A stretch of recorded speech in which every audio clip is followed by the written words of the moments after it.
దేవుని పరిశుద్ధ నామమునకు మహిమ కలుగును గాక. మన ప్రభువును మన రక్షకుడు యేసుక్రీస్తు నామంలో అందరికీ శుభాభివందనాలు. హెవెన్లీ లైట్ మినిస్ట్రీస్ తరపున ఉదయకాల సమయంలో తెలియజేస్తున్నామండి. పాట పాడుకుంటూ దేవుని నామాన్ని ఘనపరిచి కీర్తిద్దాం. హల్లెలూయా. పూర్ణమై సంపూర్ణమై నీ దివ్య చిత్తమే, నీవు నన్ను నడిపే నూతనమైన జీవ మార్గము. పూర్ణమై సంపూర్ణమై నీ దివ్య చిత్తమే, నీవు నన్ను నడిపే నూతనమైన జీవ మార్గము. ఇహమందు పరమందు నాకు ఆశ్రయం నీవే, ఇన్నాళ్ళు క్షణమైన నన్ను మరువని యేసయ్యా. నా తోడు నీవుంటే అంతే చాలయ్యా, నా ముందు నీవుంటే భయమే లేదయ్యా.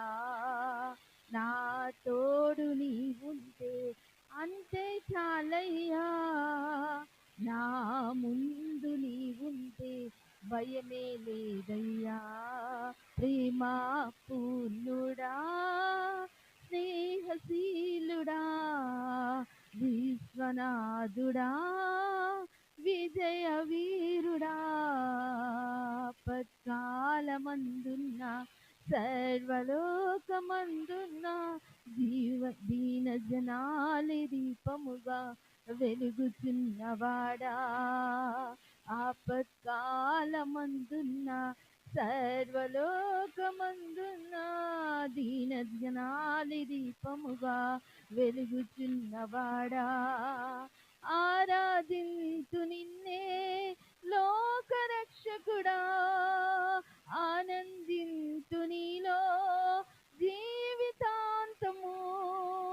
ఆరాధింతు నిన్నే లోకరక్షకుడా, ఆనందింతు నీలో జీవితాంతము.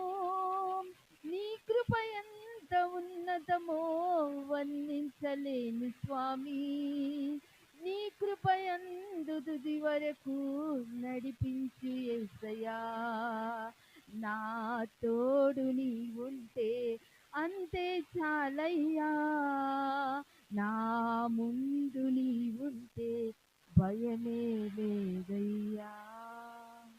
హల్లెలూయా. ఉదయకాల సమయంలో మన కొరకు సిద్ధపరచబడిన వాగ్దాన వాక్యము మనము విందామండి.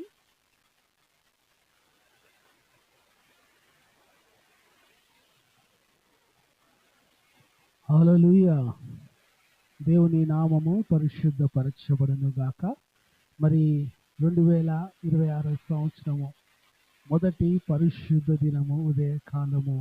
మరి ప్రభువుని స్తుతించటము, ప్రభువుని ఆరాధించటము, ప్రభువుని ఘనపరచటము, ప్రభు వాక్యము ధ్యానించటము, అది మనకు మన కుటుంబాలకు మనకున్న సమస్తమునకు ఆశీర్వాదకరము. ఆమేన్. హల్లెలూయా.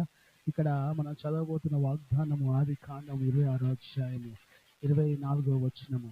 అక్కడ నుండి అతడు బెర్షెబాకు బయలువెళ్ళెను. ఆ రాత్రియే యెహోవా అతనికి ప్రత్యక్షమై, నేను నీ తండ్రి అయిన అబ్రహాము దేవుడను, నేను నీకు తోడయ్యున్నాను గనుక భయపడకుము.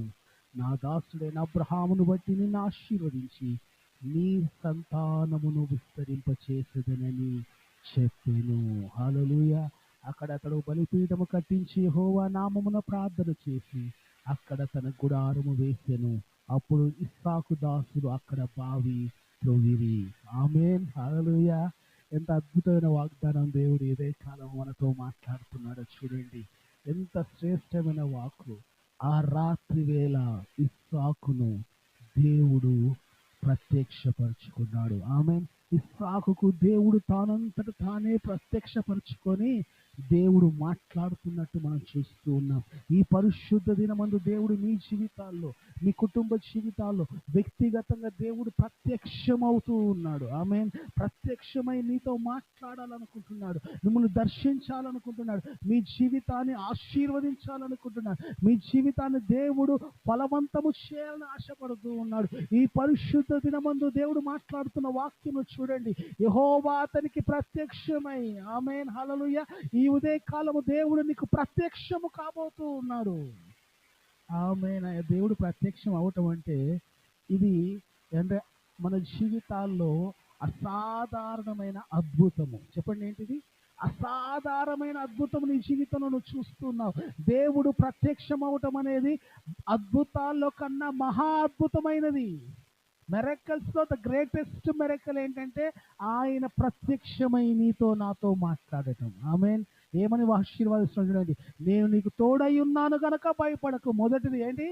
ప్రత్యక్షమైనప్పుడు దేవుడు ఏమనంటే నేను నీకు తోడై ఉన్నాను, భయపడకు. ఆమేన్. హల్లెలూయా. ఈ ఉదయ కాలం దేవుడు అంటున్నాడు నేను నీకు తోడుగా ఉన్నాను, నువ్వు భయపడాల్సిన అవసరం లేదు. ఈ సంవత్సరం అంతా నేను నీకు తోడుగా ఉంటాను.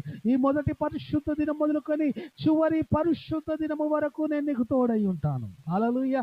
ఈ సంవత్సరంలో ఎన్ని పరిశుద్ధ దినాలు ఉన్నాయి, ఎన్ని పునరుత్థాన దినాలు ఉన్నాయి, ఎన్ని ఆదివారాలు ఉన్నాయో ప్రతి ఆదివారము ఈ మొదటి ఆదివారం మొదలుకొని చివరి ఆదివారం వరకు నేను నీకు తోడై ఉన్నాను గనుక నువ్వు భయపడకు అంటున్నాడు. ఆమేన్. రెండో మాట చూడండి, నేను నీకు తోడై ఉన్నాను కనుక భయపడకుము, నా దాసుడైన అబ్రహామును బట్టి నిన్ను ఆశీర్వదించి నీ సంతానమును విస్తరింపచేస్తాను. హల్లెలూయా. ఏం చేస్తాడంట? నీ సంతానమును అంటే నిన్ను మాత్రమే విస్తరింపచేయడు, నీ తర్వాత రాబోతున్న తరాలను దేవుడు విస్తరించబోతూ ఉన్నాడు. ఆమేన్. దేవుడి మాటను మన జీవితాల్లో నెరవేర్చాలని మనం ప్రార్థన చేద్దాం. చివర్లో ఇక్కడ చూద్దాము, అతను ఎప్పుడైతే ఈ అద్భుతాన్ని పొందుకున్నాడు, దేవుడు ప్రత్యక్షమే అతనితో మాట్లాడాడు, దేవుడు అతనికి ఆశీర్వదించాడు. అప్పుడు ఇస్సాకు గొప్ప పని చేస్తున్నాడు. ఇస్సాకు చేసిన గొప్ప పని మనం కూడా చేయాలి. అప్పుడు ఇస్సాకు అక్కడ ప్రార్థన చేసి ఏం చేశాడంట? బలిపీఠము కట్టి యెహోవా నామమున ప్రార్థన చేశాడంట. మనము కూడా ఆశీర్వదించబడినప్పుడు, దేవుడు మనను కూడా విస్తరింప చేసినప్పుడు మనము కూడా మన గృహాలలో బలిపీఠము కట్టాలి. అక్కడ సమాధాన బలులు అర్పించాలి, కృతజ్ఞతార్పణలు అర్పించాలి, క్రీస్తు కొరకు త్యాగ బలులు అర్పించాలి, అక్కడ ప్రార్థనా బలులు అర్పించాలి, స్తుతి బలులు అర్పించాలి. స్తుతి యాగం అర్పించేవాడు నన్ను మహిమపరచుచున్నాడు అన్నాడు. ఆమేన్. అక్కడ ఎలాంటి బలిపీఠము మన కుటుంబాల్లో ఈ ఉదయ కాలము ఈ పరిశుద్ధ దినమందు మన గృహంలో మనం కట్టేవారిగా ఉండాలి. ఇస్సాకు కట్టాడు, నువ్వు కడుతున్నావా? నువ్వు కట్టడానికి సిద్ధపడి ఉన్నావా? ఇస్సాకు కట్టినట్టే మనము మన కుటుంబాల్లో ప్రార్థనా బలిపీఠము, స్తుతి బలిపీఠము, కృతజ్ఞతా బలిపీఠము, అలాగనే ఏం కట్టాలి? దేవుని కొరకు సమర్పణ బలిపీఠము కట్టేవారిగా ఉండాలి. దేవుడి ఉదయకాలము మనందరినీ దీవించి ఆశీర్వదించును గాక. ప్రార్థన చేసుకున్నాం. పరిశుద్ధుడా మా ప్రియ పరలోకపు తండ్రి, ఈ ఉదయకాలం ఈ పరిశుద్ధ పునరుద్ధాన ఆదివారమును బట్టి నీకు వందనాలు. మొదటి ఆదివారమునే నువ్వు మాట్లాడుతున్నావు, ప్రత్యక్షం అవుతున్నావు, మాతో మాట్లాడుతూ మమ్మల్ని ఆశీర్వదిస్తూ ఉన్నావు. నేను నీకు తోడై ఉన్నాను అంటున్నావు, నేను భయపడొద్దని మాట్లాడుతూ ఉన్నావు. నీ తండ్రి అయిన అబ్రహామును బట్టి నేను నిన్ను ఆశీర్వదిస్తాను, నీ సంతానమును నేను విస్తరింపచేస్తాను. ఈ రెండు వాగ్దానాలతో ఆశీర్వాదకరమైన మాటలతో మాతో మాట్లాడుతున్నందుకు నీకు మహిమ ఆరోపిస్తూ ఈ పరిశుద్ధ దినమందు మేమందరము నీ ఆలయానికి వచ్చి, నీ మందిరానికి వచ్చి నేను స్తుతించి మహిమపరిచి ఆరాధించి కృప దయచేయండి. నీ పరిశుద్ధమైన బలిలో మేము పాలు పంచుకునే కృపను దయచేయండి. ప్రతి ఒక్కరు కృతజ్ఞతార్పణలు తండ్రి ప్రభా కానుకలు నీ కొరకు సమర్పించడానికి సహాయం చేయండి. ఇస్సాకు వలె మేమును బలిపీఠములు కట్టడానికి, ప్రార్థనా బలిపీఠము, స్తుతి బలిపీఠము, ఆరాధన బలిపీఠము, కృతజ్ఞతార్పణ బలిపీఠము, సమర్పణ బలిపీఠములు కట్టడానికి మాకు సహాయం చేయండి. మీరే మహిమ పొందమని యేసు నామములో అడుగుచున్నాం మా ప్రియ తండ్రి. ఆమేన్. హల్లెలూయా. దేవుడు మనందరిని దీవించును గాక. ప్రతి ఒక్కరం పరిశుద్ధమైన మందిరాలకు వెళ్ళి ప్రభువుని ఆరాధిద్దాం. ఎవరైనా ఇంకా సంఘాలకు అంటుకట్టబడకపోయి ఉంటే హెవెన్లీ లైట్ మినిస్ట్రీస్ సంఘము మిమ్మల్ని ప్రేమపూర్వకంగా ఆహ్వానం తెలుపుతూ ఉన్నాం. ప్రతి ఆదివారం ఉదయం 9 గంటలకు నారపల్లిలో హెవెన్లీ లైట్ చర్చిలో సంఘారాధన ఉంటుంది. కాబట్టి ప్రేమపూర్వకంగా మీరందరూ రావాల్సిందిగా కోరుకుంటూ ఈ మాటను ముగిస్తున్నాను. దేవుడు మనందరినీ దీవించును గాక. ఆమేన్.